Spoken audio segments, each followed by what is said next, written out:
Welcome to the induction for staff and volunteers for safeguarding for Bisley Primary School. There's a lot of slides here, but I'll go through them quite quickly. You can refer back to the slides. I'll enclose them with the attachments for safeguarding along with the policies, etc. So you can look back at them at any point. At the end, we'll talk about what you need to do following the safeguarding induction. So welcome, I'm Jules Mars, I'm the DSL and part of a wider DSL team, and we'll talk about that during the presentation. So the aim of this training is that all individuals who are volunteering or working in school recognise concerns about the safety and welfare of young people in school, what to do if they've got a concern, and what the school's policies and responses are and how they fit within a wider framework. So there we can see the designated safeguarding team. We've got myself at the top as the DSL, and then we've got 5 other deputy DSLs who carry out much the same role. Annalisa Charman is also a Senko. Obviously Claire is also the head, and Sarah Tidy is one of our mental health workers. Lizzie Charters has particular responsibility for the early years nursery setting for safeguarding, and Mrs Barrett does work across the school as part of her role as DSL and working with children. So we can be found in the pastoral office, which is just in the leadership wing opposite the toilets. We move around the school, but there were always one of us around there. So key legislation guidance, there's lots of policies that support the work that we do as a DSL team and that we do as a school, because of course we all take responsibility for safeguarding, no matter what our role, whether we're a volunteer or a paid member of staff. So the Children Act sets the scene around ensuring children's well-being and safety, and then a number of documents including what to do if you're worried a child is being abused, keeping children safe in education, which is reviewed every year, and we discuss that each year in September at our staff training event, working together to safeguard children, and then we've got other guidance which is around early years, information sharing for practitioners. But on top of that, we have our school layer, which is our safeguarding and child protection policy. It's a very lengthy document, but it's definitely worth a read because it does lay out very clearly what to do in the event of any concern, the kind of things to look for, signs and agencies that you can refer on to. We have a staff code of conduct policy, and that talks about the kind of dress that we wear in school, the kind of dress that we wear and the kind of dress that we avoid, such as provocative slogans, revealing clothes. But it also talks about the use of mobile phones in school, because we don't have those visible to children. And it talks about the giving of gifts, etc. So that policy will be attached to the safeguarding information, and you'll need to read and acknowledge that you've read and understood that. And of course, you can come back to any of the designated safeguarding team if you have any questions or concerns. And then we have a whistleblowing policy, which is all about what to do if you've got concerns about anybody in school, paid or not, and any kind of level of concern and how to report that on. So safeguarding, that's about protecting children from maltreatment. That's what we do as a school. That's why we have ways of signing into school, of wearing badges, of having DBS checks. That's to make sure that we do everything we can to protect children from the threat of harm. And then child protection is what takes place when children have been identified as suffering specific harm, what we can do then to protect them. So those documents I've talked about before, what to do if you're worried a child is being abused, gives you an alert on signs of abuse and neglect and things to look for. And then the working together to safeguard children document. I suppose the key part of that for our school, and it's part of our school motto, if you like, is that everyone who works with children has a responsibility for keeping them safe. It's not the DSL team, it's not the senior leadership team, it's not the teachers, it's all of us in school. It's volunteers, it's the lunchtime staff, it's the premises site manager. All of us in school have responsibility because none of us have that full picture. We each have a little piece of the jigsaw. And if we put those together, it can help us identify concerns and take prompt action. So child, anybody who hasn't reached their 18th birthday, and abuse and neglect is a form of maltreatment. So it could be inflicting harm or failing to prevent harm. And of course, we know that can happen in lots of settings, in the family, in the community, in institutions such as Cubs Scouts or a football team, for instance, by a stranger, which is the rarest of all, online, and also by another child or children, peer on peer, child on child. You'll see those terms referred to quite widely in the documentation, and unhealthy relationships. So who presents a risk to children? Some pictures there, people you'll know, people you don't. We've got celebrities, parents and carers, strangers, staff, gangs, groups, other children, and online. And that's probably one of the biggest risks for our young people because it's quite hidden. So anyone basically is a risk to children. So we have to be careful that we don't make assumptions, that we don't believe that someone is above being a risk to children. Nobody's without doubt. So we have to be open and mindful of that. So there's a lot of information on those slides. Please read back at your leisure. So categories of abuse, physical abuse, that can be the physical that we'd automatically think of, hitting, shaking, throwing, punching, but also when a parent or carer fabricates or induces illness in a child, that's also physical abuse. Emotional abuse, that's the persistent emotional maltreatment of children. It might be trying to make them feel inadequate, unloved. It might be making fun of what they say or how they communicate. It might involve seeing or hearing the ill treatment of another child. So that's an emotional abuse. There are lots of things there to have a read through.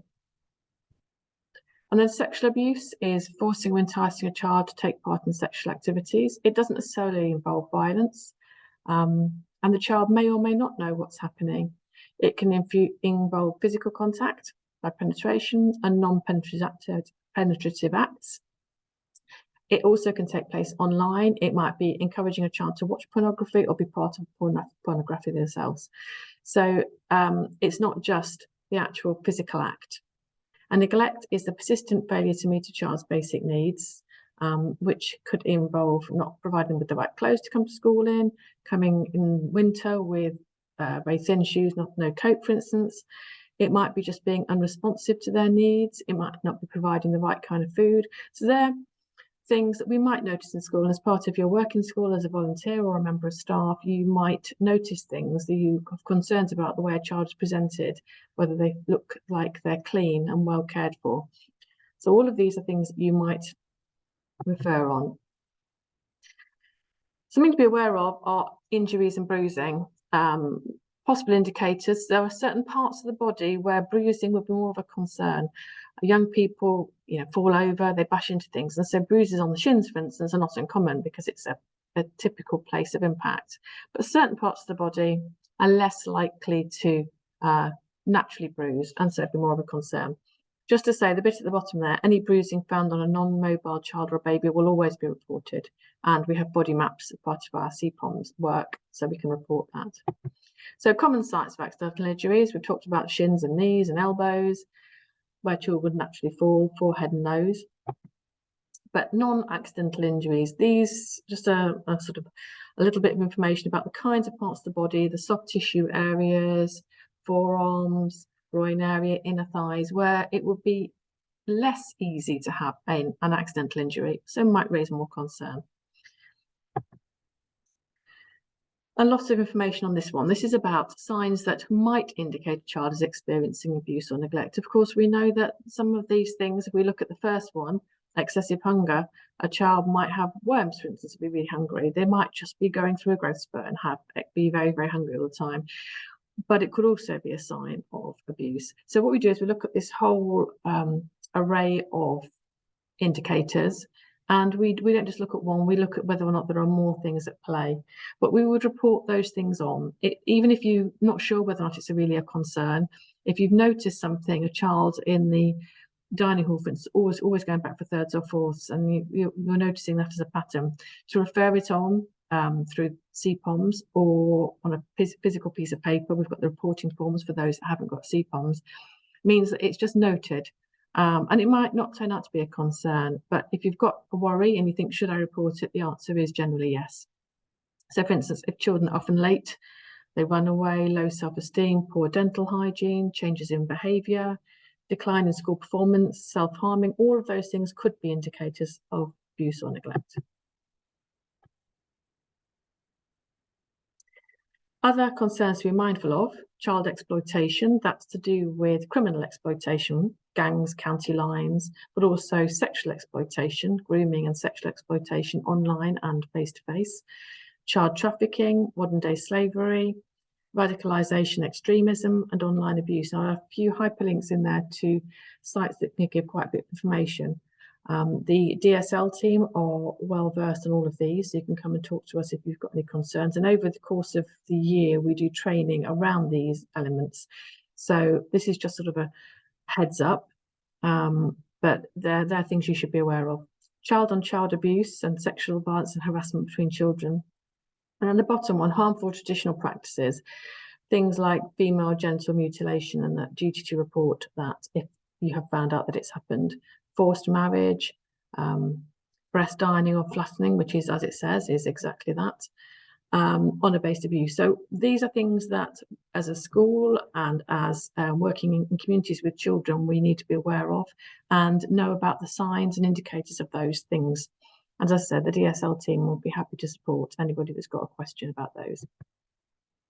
So child sexual exploitation, known as CSE for short, is a form of sexual abuse, and it often involves an individual or group taking advantage of that imbalance of power with a young person in exchange for goods, gifts, new trainers, money, some status, friendship, and that can be face-to-face or through online platforms.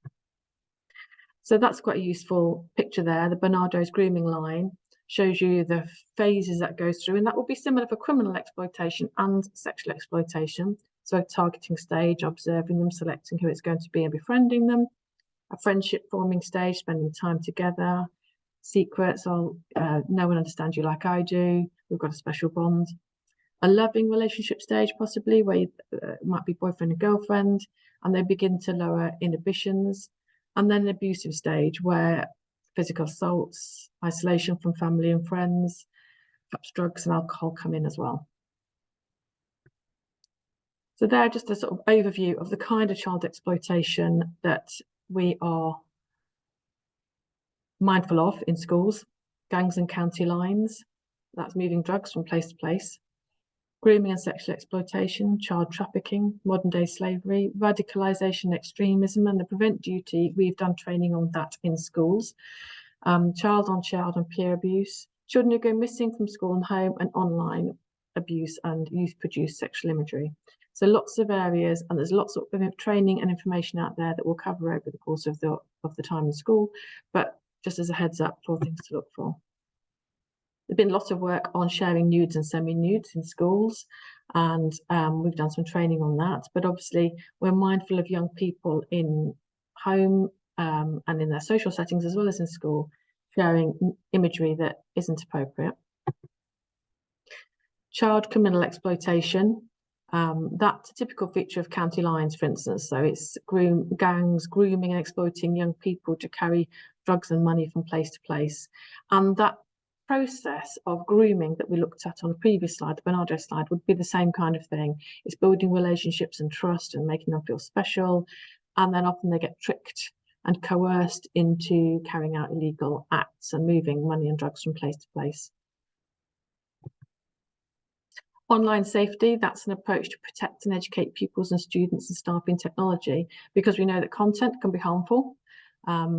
It can be fake news, it can be racist, it can be misogynist. We know that there can be harmful contact online with people who put themselves out there with the intention of grooming young people. We know there's a risk of seeing explicit imagery and of consensual and non-consensual sharing of images of themselves, and also commerce, gambling, that kind of thing, phishing and financial scams. So that forms part of our education in schools, but we're also mindful of things children might tell us if they're online a lot, or they tell us they've got a new friend online, all of these things which might raise some worry for us. So child-on-child abuse is also known as peer-on-peer abuse, and obviously that can involve sexual harassment as well. And we respond to any concern, including those outside of school, if we feel there's any kind of abuse, whether it be physical, sexual, emotional abuse. Mental health can be an indicator that a child has suffered or is suffering abuse, neglect or exploitation. We have a trained and dedicated mental health first aider in school, Mrs. Tidy, and we also have consultations with the primary mental health team to support our work. So if you've got concerns about a child's mental health, that might also be an indicator of wider issues and concerns. Radicalisation and extremism. The prevent duty clearly lays out that we have a duty and to have due regard to prevent people from being drawn into terrorism. So where young people are talking about groups they might belong to, they're presenting extreme views and worrying changes of behaviour, they would be reasons to seek further advice. And there are some links there to prevent and prevent referrals. And again, see the DSL team if you've got any concerns about children being radicalised or adopting beliefs that are harmful, criminal or dangerous. Harmful traditional practices. We've talked about that a little bit earlier. FGM there is a mandatory duty for all teachers to report known cases. That's where you know that it has occurred, not where you suspect it might. And of course, there are no circumstances in which a teacher or other member of staff would ever examine a girl to find out. But there we've got some signs that FGM might be about to happen. So they were going on a long extended holiday, a child running away, a female relative has undergone FGM themselves. And some signs that it might have taken place might be discomfort with walking or sitting, appearing anxious, spending longer in the toilet, reluctance to go to the doctors. And we know that the UK Home Office has identified that girls and women from certain communities, and that's at the bottom of the slide there, are more at risk. And they're also more at risk if it's a family tradition of practicing FGM. So again, if you've got any concerns about some of those signs and indicators, refer it on to the DSL team. Domestic abuse represents a quarter of all violent crime, and it's actual or threatened physical, emotional, psychological and sexual abuse.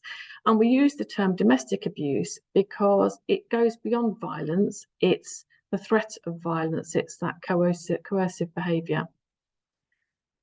We do receive reports in school of incidents of domestic violence that happen outside of school. But obviously we're mindful of children reporting anything in the home where we've got concerns there might be violence, abuse going on within the family. And that might not just be within the family that live in the home, but if parents are separated, domestic abuse can happen even though they're not in the same home, and children can be party to that and aware of that. So ACEs, they're adverse childhood experiences, and they include the things we've talked about already. But we also know that children who has a member of their family who's incarcerated in prison or who has witnessed domestic violence, they're all at a greater risk of being vulnerable. We know that children who have special needs, special educational needs, are more vulnerable because they might not be able to voice their concerns in the same way. They possibly might be more trusting of adults. So, and young carers and looked after children are also more at risk. So taking action. Sometimes children say something, sometimes we're worried about something, we're concerned, but we worry about taking action. What if I'm wrong? I could make things worse. It could be worse for the child. I've got a good relationship with the family and it might jeopardise that. I've only just started in this role and I don't want to jeopardise that. Disbelief, unclear about what our roles actually are, making assumptions. So lots of reasons why we might hesitate in taking action. Sometimes that action is prompted because a child makes what's called a disclosure. So they raise the concerns themselves, either directly, something specifically spoken, indirectly, which might be ambiguous, something that suggests that something's wrong, but they haven't actually voiced it in the clearest of ways. Behaviourally, their behaviour might escalate, they might become more withdrawn, they might act out. So something that can be a disclosure of a concerning behaviour. And non-verbally, drawing pictures, something that makes you think this doesn't feel quite right. So if a child discloses something to you, there are things that we should do and things we shouldn't do. So we don't make promises that we can't keep. We don't say to the child, don't worry, I'm not going to tell anybody. We don't ask leading questions, which means questions, did so-and-so do this? That is a yes and no answer, which if it went to court would be thrown out. We don't jump to conclusions or speculate, and we don't display shock or disgust or disbelief, even though we might find what the child tells us quite shocking. And obviously we don't delay. So things we do, we stay calm and we listen. We try to keep a neutral expression because it's important that children feel believed. And if you appear shocked, then a child might stop speaking and telling you more. We reassure and provide support. We ask what we call the TED questions, tell me more, T, E, explain, and D, describe, because those question starters mean that they cannot be leading questions. So we explain what will happen next, that we will have to tell people to keep them safe, but they've done the right thing by telling. And then we record that conversation. You may not have recorded it at the time. It's not always appropriate to record it in detail at the time, but as soon as that incident has occurred, you would write down everything you could remember straight away in as much detail as you can, using the children's words as much as possible. If they've used expletives, or they've used pet language, or certain words to describe things, then you would use those same terminologies. We record everything. If you're using it on CPOMs, then it will record, will prompt you through the stages of recording, the time, date, and place of disclosure. And we record what we see the behaviours are. We don't substitute our own words and language in. We try to use children's words, and there's a body map option as well on CPOMs, but also there is a paper body map for those doing it on paper copy. And be factual, so we don't give our opinion. We don't say what we believe it to be, but we state facts. There is a CPOMs training nugget available that I've recorded as well, which goes through entering a CPOMs in more detail. So if you're coming into school as a paid member of staff, you would use CPOMs. So what happens next? The DSL team discuss and work together to plan next steps based on what you've referred, what you've told us, and then refer it on as appropriate. So if you're a volunteer in school, it would be wise to come and speak to the one DSL team with any concerns that you have. We can help you fill in the paperwork and to record it in the right way. Don't hesitate in coming to see us. It's always better that you speak about something and then we can move forward together. Because we remember we only have one small piece of the jigsaw, but it could be the most important piece. This gives you some details of the single point of access for children. There's an out of hours number, there's websites, the police number there as well. So if you can't report to a DSL number because for some reason or other there are no DSLs in school and it's urgent, it needs something being dealt with straight away, you have a duty to respond yourselves and refer on to the single point of access team. So those details are there, and they're also on the handy reference guide that I will attach to your training bundle. If it's something less important, like you've noticed that the children are eating, going back for thirds or fourths every lunchtime, it doesn't need dealing with that day, you might not refer it into the team, then you would post your concern. The forms of concern are kept in the staff in our DSL office in a little basket on the left. There's a photo of that towards the end of the training module. And there's a black box outside our room where you can post concerns that are not urgent. Anything where you've got concerns that need dealing with straight away, you will need to see a DSL. And if you can't see a DSL, you will need to refer it on through this CSPAR system. So we also have procedures for managing allegations against staff and volunteers. So if we are worried that a staff member is behaving in a way that is a risk for children, in a way that indicates they might be a risk or they have caused harm, then we refer that on. We have also a system for reporting low-level concerns. A low-level concern isn't an insignificant concern. It's not a concern that should be ignored, but it's that nagging doubt, that doesn't feel quite right scenario. So if it's inconsistent with our staff code of conduct, you've seen a staff member using or a volunteer using a mobile phone in school, taking pictures, speaking to children inappropriately, being behind a closed door with children, for instance, then you could report those concerns on. And you can speak to the head teacher or myself as DSL. The head teacher has a black box outside her office as well, which is secure and only she sees. So if you've got concern about a member of staff, they're your options. And really that low-level concern, the reporting of that is to embed that value and culture of openness and trust and transparency so that we live by the code of conduct that we promote and that we don't let things slip and slide. We also have advice from the LADO. That's our local area designated officer. So when we, as a DSL team, might have concerns or the head teacher has concerns, we would often get advice from the LADO about what to do. Members of the school community can also speak to the LADO. The number is on there on the slides. It's in your welcome pack that will be attached to the bundle. So if you've got concerns about a member of staff or volunteer and you would prefer some professional advice rather than coming to the head teacher, then that is open to you as well. Whistleblowing is where we share concerns. There is a whistleblowing helpline, an SPCC line. So if you don't feel able to raise your concerns about child protection failures, for instance, in school, then you can speak to the NSPCC whistleblowing helpline and they'll guide you through it. We would urge all members of the school community and volunteers to come to one of the DSL team or the head teacher, or if it's concerned about the head teacher, to the chair of governors, if you've got concerns about our safeguarding practices or somebody's behaviour. That whistleblowing policy is on our school website. So here, actually, that photo has changed a bit because it's no longer the white door in that picture. It's a wooden door with a glass panel.